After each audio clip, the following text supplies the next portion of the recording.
Alright guys, this is not a new knife, but it is new to me. I have previously owned the Cold Steel Mini Tack beaver tail.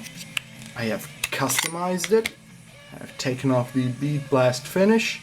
It has now a hand rubbed satin 240 grit. No, it's not super pretty, but I'm not a knife maker, nor am I a steel worker. I have absolutely no tools, no experience. This is just what looks more aesthetic to me. And I love this series of knives, and cold steel neck knives for that matter, so much that I couldn't resist when I found this Cold Steel Mini Tack Kiridashi for a good price. So I snatched it up real good. Comes with a blackened bead chain like all the Cold Steel neck knives. And just a quick size comparison, this is the beaver tail and this is the Kiridashi of the same series. Not gonna compare these knives a bunch. Only thing I can tell you is that I looked for this blade for like 10 minutes and then I found out that I was already carrying it around my neck. So it is that light, yes. Just a quick size comparison before we get into the full review. Handles are remotely the same, but not exactly.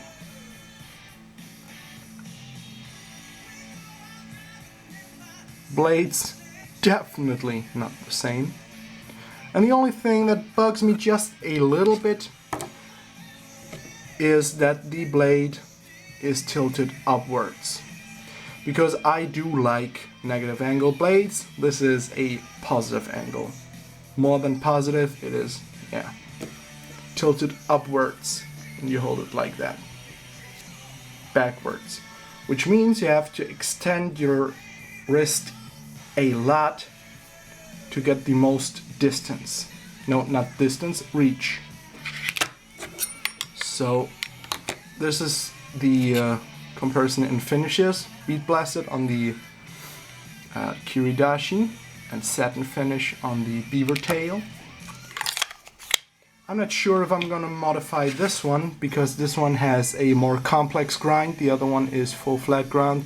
This one has a hollow grind and a swedge, a non-sharpened one. Has the same kind of jimping. And the ergos are absolutely perfect. This is why I love these knives, this is why I love Cold Steel and all the people involved, the designers, Lindsay, Thompson and Rudemco, all the guys. Because they really do think about the grip on their knives. They don't design a knife just for the looks and then, well, let's see how it feels in hand. No, they actually think about how it feels in hand and think about blade designs and match them in a great fashion. So I wasn't super stoked about this knife, about this blade shape, because let's face it, it's just a triangle. But I'm not gonna get into what the influences of this were. Of course, a Kiridashi. No, this is not in the slightest a Kiridashi. It has just a very fine tip. And the tip, which is my only critique, and maybe that's why I got this blade for such a good deal, the tip was snapped off. Well, let's not say snapped off, but it was bent like 90 degrees. I can't do 90 degrees with my finger. It was bent like 90 degrees in one direction. So I had to, you know, take that off a little bit with a sharpening stone. It's fine now. It is quite sharp. I don't know what the factory edge was because I had to put it to the stone before I even cut anything. So it's not super outstanding, might have to drop it a little bit. But it is a really thin blade, which makes this an outstanding slicer. It could be used for utility, sure. Fucking annoying radio. Okay. It could be used for a utility. It is a Warncliffe blade design, and this is great for utility.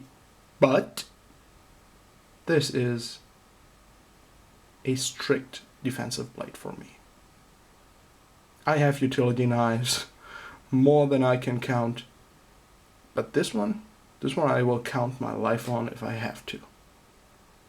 If my life or my well-being depends on an item I hang around my neck, this one I would feel comfortable with. And I do feel comfortable with it because I already have this one. Check my channel for other cold steel neck knife reviews. I have lots. And the ergos are fucking fantastic. I can get a full hand fist grip on there. No, my pinky doesn't slip, but it doesn't, get enough space at all. But it locks in. Everybody says, oh wow, this blade, it locks in. It fucking does lock in. You can use it in a more forward fashion, in which this butt end of the handle pokes against your palm, the inside of your palm. Absolutely outstanding blade design. Absolutely outstanding handle design. Yeah, I'm not super crazy about the finish. I hate bead blast. I fucking hate it. I wish they had done it in stonewash. And I've written them actually many letters about that particular topic. It's probably not because of me, but because of many people, and probably because of their personal preferences too over at Cold Steel, that they had made some knives in stonewash now that had been available in bead blast finishes, like the Raja series and I think the Spartan as well. Those are folding knives, if you don't know that. And I cannot say much about this blade except for it is really awesome, and this has already gone 7 minutes. It is really light. You can get all the specs on the internet, and one downside, now that I get to it, is probably a little bit the sheath. Your retention is fucking outstanding, there's no rattle at all, nothing. But it feels a little bit weird to put it in because you have this fine tip and you have to stick it like somewhere in there, and my battery is blinking. So what I'm trying to figure out is, the perfect angle if I go down from the bottom or from the top. It feels a little bit weird. Retention is really good.